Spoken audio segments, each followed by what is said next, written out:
Hi folks, it's Glenn again, continuing this video help for your first WebAssign here. And number 4 has a diatomic molecule. That is a molecule made of 2 atoms. And the bond length is this. The bond dissociation energy is this. Draw potential energy diagram. So they're asking you to draw that. This is the bond length, and this is the bond energy. That's what they're asking you to do. Oh,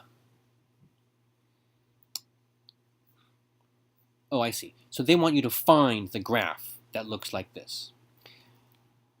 I want to repeat here, this is often called the Lennard-Jones potential, or in some cases it is a curve that comes from the original Lennard-Jones potential, which is from math. You can graph this with this V thing on the y-axis, this R thing on the x-axis, and you will get something very similar to what you see in the homework. It's very interesting. The program I'm using to graph is desmos.com. It's very convenient. It even lets me slide these things, so I can change the bond length. Like this is the bond length from 0 from the y-axis, which is x equals 0, to the bottom of this potential energy dip. That is the bond length. I can change the bond length like this. And I can also change this E. I forgot what the E means, but I can change. Oh, I remember. The E is the depth of the potential energy dip here. In other words, the bond energy. I can change the maximum bond energy there. So anyways, number 5. Classify the bonds in, okay, so this is just using your electronegativity table. It doesn't matter, folks, if there is going to be a double bond or a triple bond or a single bond. None of that matters. Oh, sorry about this. Is just email. You just need to subtract using the electronegativity tables. It's in your book right here. What is this? Page 354. But you don't have to use that. You can just Google electronegativity chart, and you can get a prettier one if you want. If you keep on getting the wrong answer from using a Googled chart, may I recommend that you go back and consult your textbook's chart, which is convenient but just not as pretty. Just in case the numbers are a little bit different, right? Okay. Oh yeah, how are you going to classify nonpolar, covalent, polar, or ionic? May I recommend that you use the definitions that your textbook gives. So these are the definitions. I've seen other textbooks say 0.5 right here. I've seen other textbooks say 1.9 right here. So I have even seen a textbook that says it starts at 1.4 over here. So it is not the case that this has anything to do with nature. This is just a way to help you to understand what's going on here. But nature doesn't care how you classify the bond. It is going to be on some continuum. Any chemical bond, or almost any chemical bond, is going to be somewhere in between ionic and polar covalent, or it is going to be somewhere in between nonpolar covalent and polar covalent. All right, so if you have, of course, the same element on both sides, then you could have perfectly nonpolar covalent, or as your textbook says, pure covalent. Okay, so oh, actually, see, this is exactly what I'm talking about. Look, they give you a different set of definitions in WebAssign than your textbook gives. So, I'm sorry, you should use the definitions given by WebAssign here. You should not use the definitions given by your textbook. Sorry about that. So, yeah, you'll notice that they are close, but they are not the same. The only reason for these definitions is to help your brain to practice the fact that that chemical bonds have different types of character. These numbers have nothing to do with any hard and fast rule that nature somehow yields. Okay, so you should use the WebAssign rules for this. Okay. Now here, the electronegativity values for hydrogen and iodine. All right, so for this also, you should use the WebAssign rules. Okay? What this means is when you do number 6, you should refer to number 5. Also, when you do number 1 here, you should see if you can use the textbook values to identify the first compound as non-polar covalent or polar covalent. But if you keep on getting the wrong answer, then I recommend that you skip over to number 5 and then use these rules, and then skip back to number 1 to solve the problem. And here's number 6. Oh yes, I've already said that. You have to go back to the rules in number 5. Okay, now beryllium, the Lewis symbol, right? The way I have beryllium, you're going to have some other element. So the way you do this, I think I mentioned this in the first video for this module, you have to know how many valence electrons the guy has. And this guy has 2 valence electrons because he's in group 2. These guys will have 1. These guys in group 13, they will have 3. These guys will have 4, 5, 6, 7, 8. So you do not draw the valence electrons paired up already. You have to draw them one at a time on the 4 sides of an imaginary box around the atomic symbol. I lost my pen. Excuse me. Oh, here we are. I have the pen now. So, oh, this is not working. I need to draw. Okay.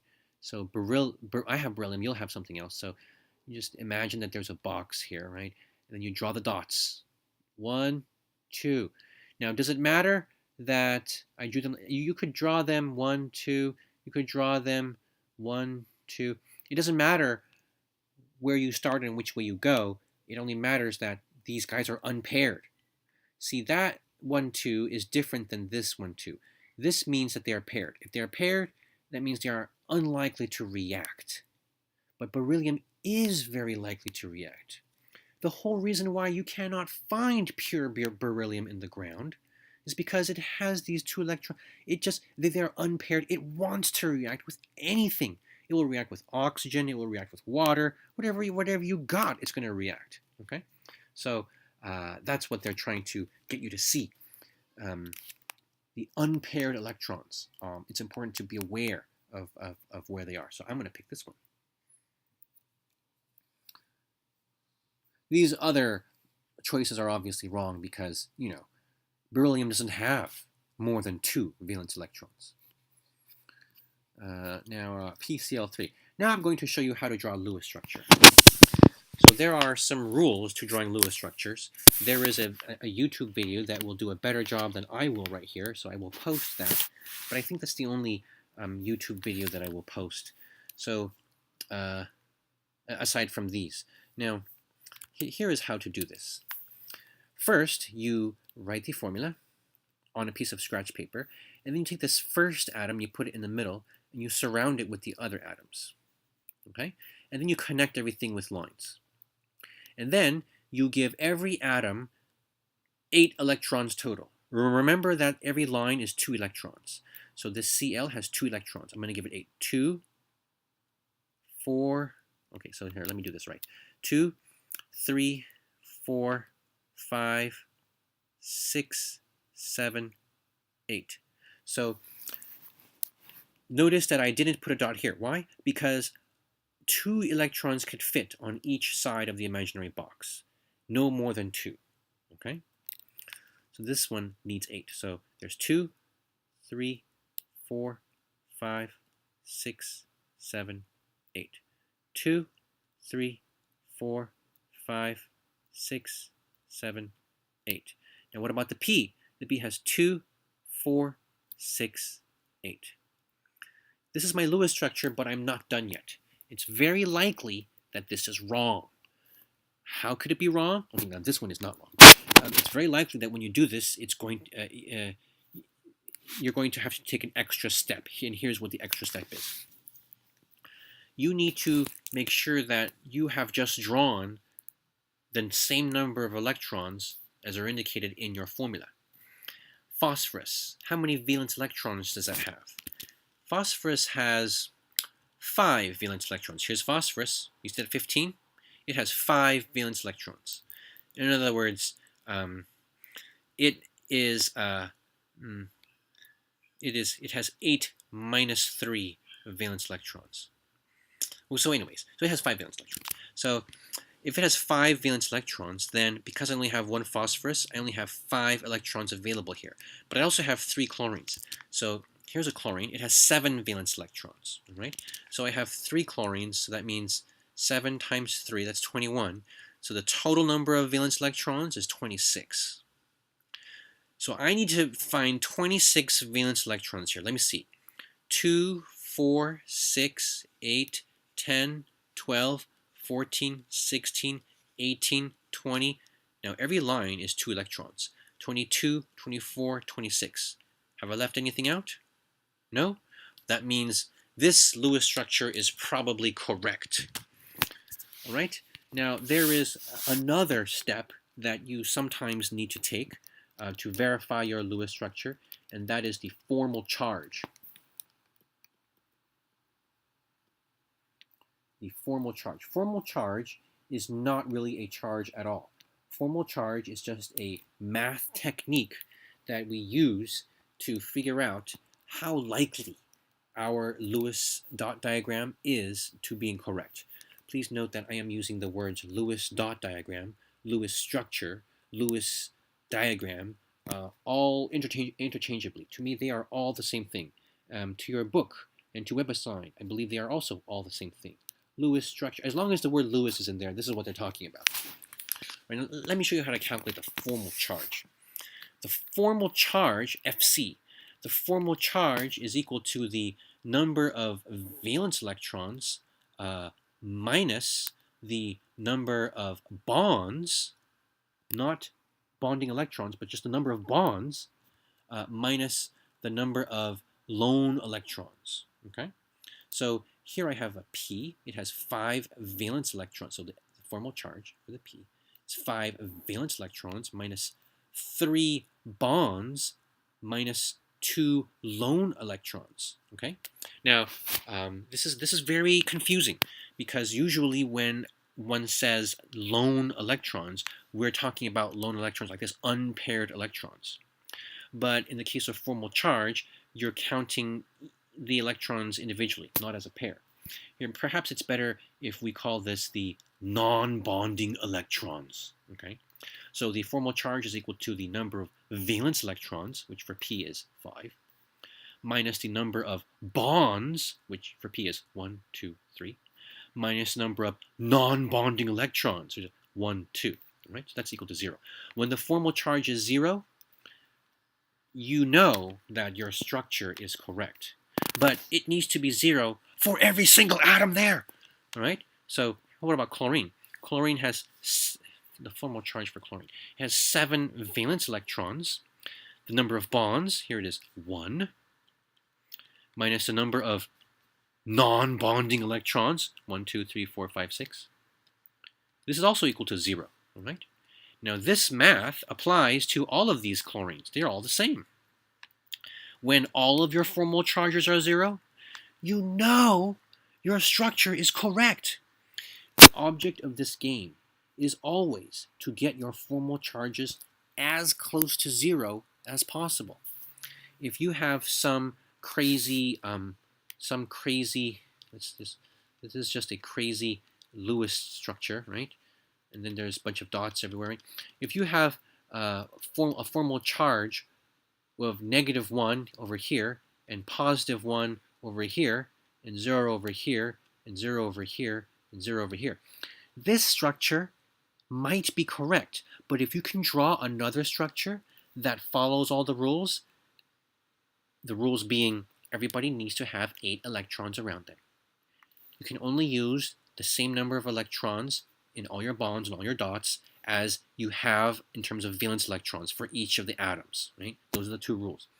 If you're following all those rules and you can draw another structure while following all those same rules, let me just quickly draw some random structure here, right? If it's different from this structure and all the 4 mole charges are 0, well then guess which one is correct? This one is correct. The guy who has 4 mole charges that are all closer to 0. That guy is correct. Okay?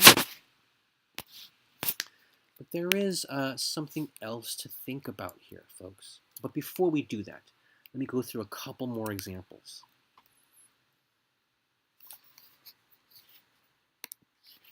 So here you're going to draw, so I'm going to draw PCl3. You're going to draw something else. So P, put a P right there, and then a Cl. I put a Cl right there. I put another one right there. I put another one right there. And then, excuse me, I draw a bond between this guy and this guy, this guy and this guy, this guy and this guy. Then I draw some dots. Where are my dots? I don't want single dots. I want double dots. Why? Because on my scratch paper, did I have any single dots? What? No? Right. So, double dot, another double dot, another double dot. You'll notice that I don't have to move the mouse. I just put as many double dots as I need, and then WebAssign will figure out where they need to go. All right? So that's my structure. Okay? And then that's it for that. Now, let me do a couple more examples. Do I have some more examples here? Yes, I do. So so this is the extra thing that I want you to think about, this charge here. But before we do that, let me do a couple more examples. So let me get rid of this guy. What happens when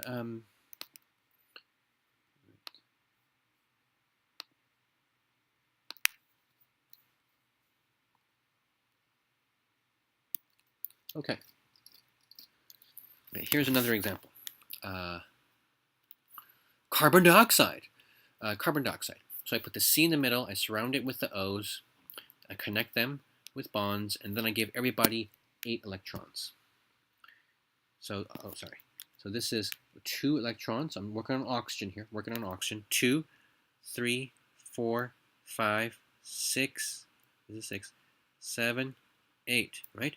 Working on carbon. 2, 4, 5, 6, 7, 8. 2, 3, 4, 5, 6, 7, 8. Right. So now, this is nice. Let's see how many. Let's see if I follow the rules. First rule is everybody needs to have 8 electrons. I've just done that. Second rule is I can only use as many electrons as I've got. Let's see. Carbon has 4 valence electrons. Periodic table. Carbon, 4 valence electrons. Oxygen has 6 valence electrons, but there are 2 oxygens, so I'll add these guys up. I get 16 valence electrons. 12 plus 4 is 16. Let's see. 2, 4, 6, 8, 10, 12, 14, 16, 18, 20. Oh, snap. I have broken the second rule.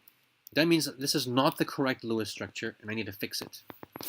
How do I follow the first rule, but change things so I'm following the second rule? We can do this by forcing atoms to share more electrons. You, oxygen, have 8 electrons. You, carbon, have 8 electrons.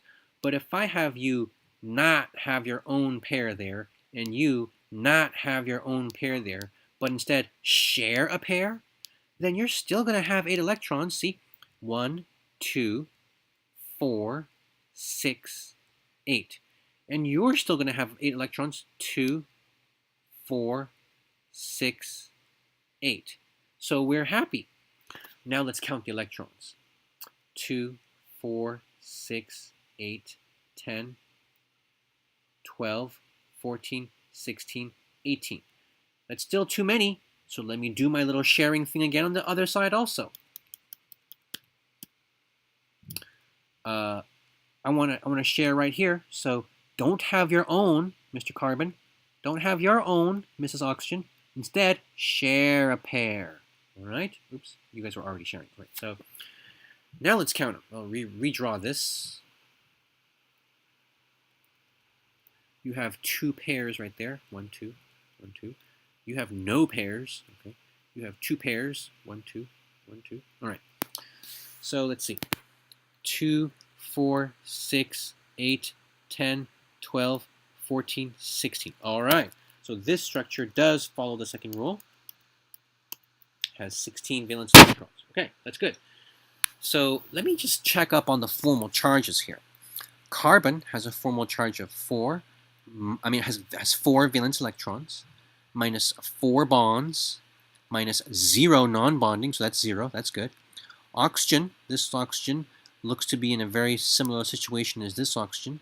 So they are both having 6 electrons, valence electrons, minus 2 bonds each, minus 4 non-bonding electrons each. That's a formal charge of 0. Great. Okay, now I want to stretch your mind a little bit. So you should practice drawing these structures using the problems in the back of, at the end of the chapter in your textbook. If this is something that is not clear to you immediately, all right?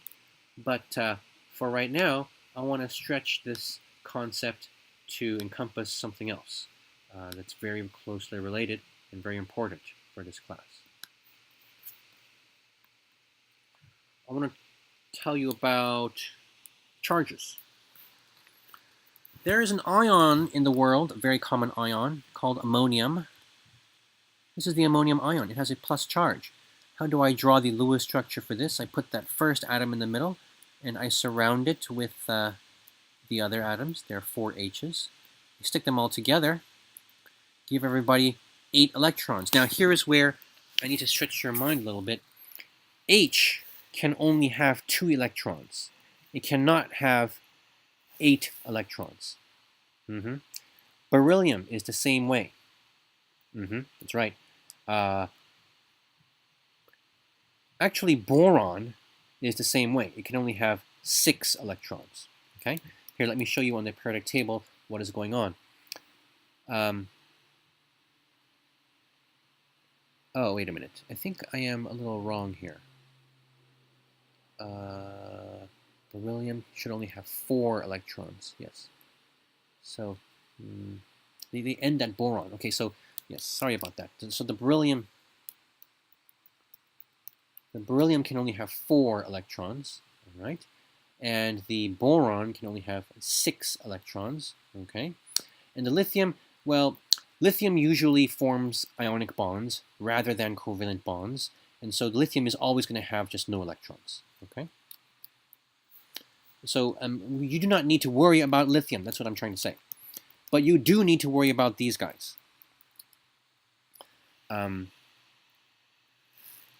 Let's see, hydrogen, you instead of 8, so everything else,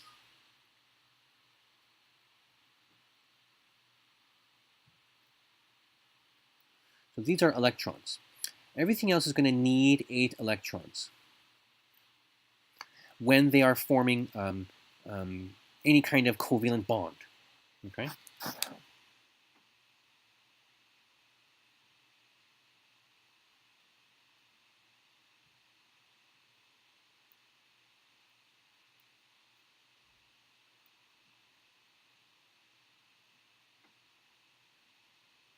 So H is going to have 2 electrons around it, beryllium is going to have 4 electrons around it, boron is going to have 6 electrons around it, and everything else is going to have 8 electrons around it.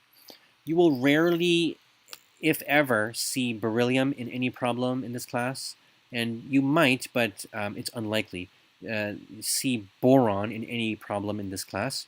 But you will, very, very extremely likely, I mean, it's a certainty, you are going to see a lot of hydrogen in this class, and it's only going to have 2 electrons allowed. You can't do this. And the reason why you can't do this, folks, is because hydrogen is too small. It doesn't have enough room for more than 2 electrons. It's the same reason for these guys. Beryllium is small, boron is small. The atoms themselves are just too small. Okay? So in this case, nitrogen is the only guy here who's going to need 8 electrons. 2, 4, 6, 8, he already has it. But this Lewis structure seems wrong because I have 8 electrons, 2, 4, 6, 8. But nitrogen has 5 valence electrons, and hydrogen has 1 valence electron. but there are 4 of them, so I should have 9. The trick here, folks, is that this is positively charged, meaning 1 electron is missing. 1 electron is missing, so you have to account for that like this. You have to subtract an electron, all right? And then you'll get 8, and that is how many valence electrons are here, okay? You have to draw the positive charge on the molecule, all right? It's customary to put that positive charge at the center atom of the molecule, all right? Okay, so that's what I want you to think about there. But there's something else that you also need to think about here. How can you verify that this is correct using formal charges? The important thing with formal charges is the formal charges all add up to the total charge. So in this case, the formal charges are not all supposed to be 0. These guys have the formal charge for this hydrogen, this one, this one, this one, and this nitrogen. They all need to add up to +1. Okay? Let's see if that's really going to happen. Hydrogen has 1 valence electron minus 1 bond minus 0 non-bonding electrons. So the formal charge is 0 there, 0 there, 0 there, and 0 there. Nitrogen has 5 valence electrons. It's making 4 bonds, but it has no non-bonding electrons. So the formal charge is +1. So the plus goes right there, right? When you draw on WebAssign, you need to draw the plus. I believe it's necessary to draw the plus. The plus usually goes in the middle, but you're going to find that the plus is going to go on the atom whose formal charge really is plus. Okay? It's going to be the same way with if you have a negative polyatomic ion.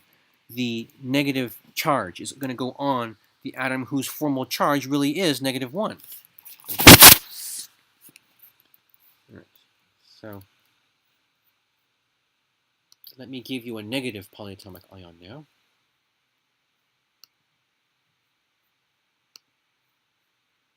This is all very highly technical, isn't it?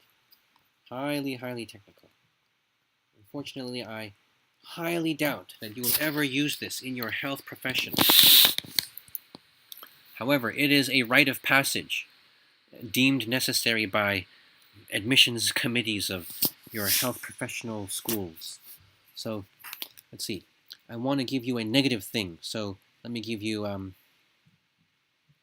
the carbonate ion. Look, there are 2 negative charges here. I'll put the C in the middle, surrounded by O's. Connect these all together. I like to surround it evenly. You don't need to draw it that way, but it's kind of more accurate if you do. It's not wrong if you don't, though. Okay. So now I'll give everybody their I'll give everybody their octet, meaning 8 electrons. I know what this is supposed to look like, so I'll just quickly dot in these dots. All right. Electron count. 4 valence electrons on the carbon, 6 valence electrons on the oxygen. There are 3 oxygens, total of 22 electrons. 2, 4, 6, 8, 10, 12, 14, 16, 18, 20, 22, 24, 26. That's way too many. 26 electrons here. Let me get rid of this pair and this pair and have you all share a pair. That's going to get me 24 electrons. Let me get rid of this. Oh, wait a minute. Did I do that wrong? No, I didn't. Let's see. Let's count the electrons now. 2, 4, 6, 8, 10, 12, 14, 16, 18, 20, 22, 24.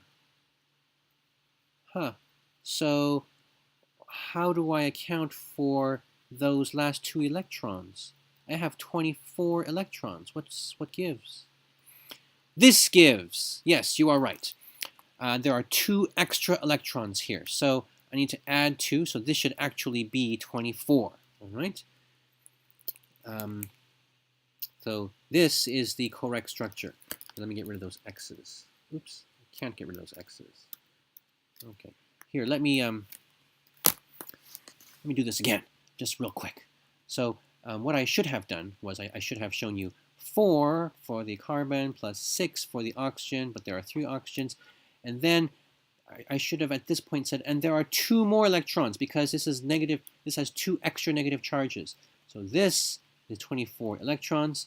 And then I should have shown you that this guy, when you follow the first rule, given everybody 8 electrons, you have to get rid of this guy, you have to get rid of this guy, and do this, and then it won't be 26 electrons anymore, it'll be 24 electrons. So that's how you do it. Now, let's count formal charges. Redraw. Oh, actually, I don't have to redraw this.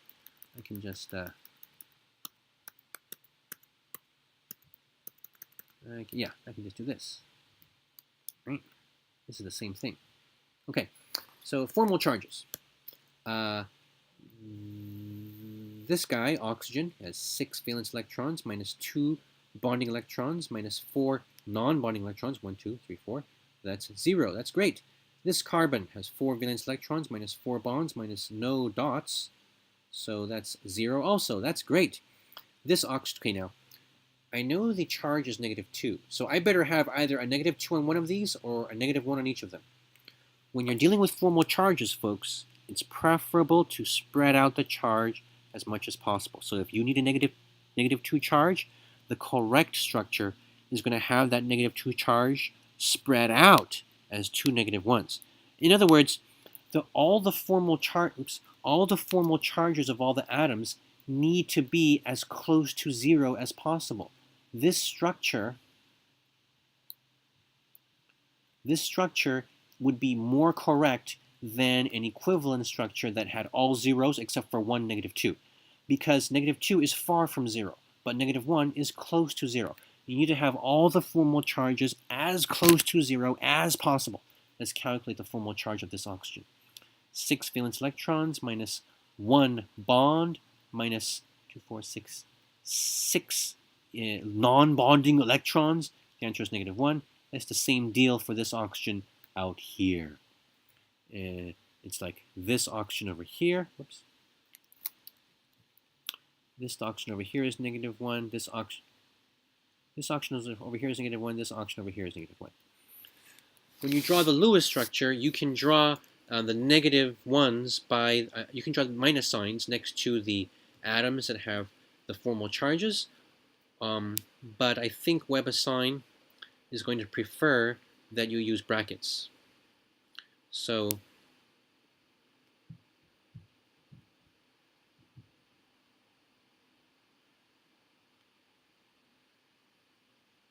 two minus. I think WebAssign is going to prefer that you draw a negative ion like this, because the brackets indicate that this guy owns all these atoms.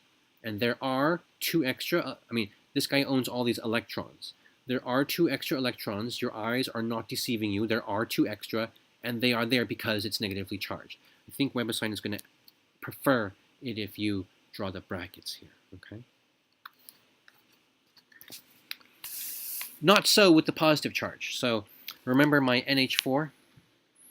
We do not draw brackets for the for positive charge things. That's just a convention. It's just a style that we all adhere to, so that we all know what the other chemist is talking about. Okay? We put the positive charge on the guy whose formal charge is positive.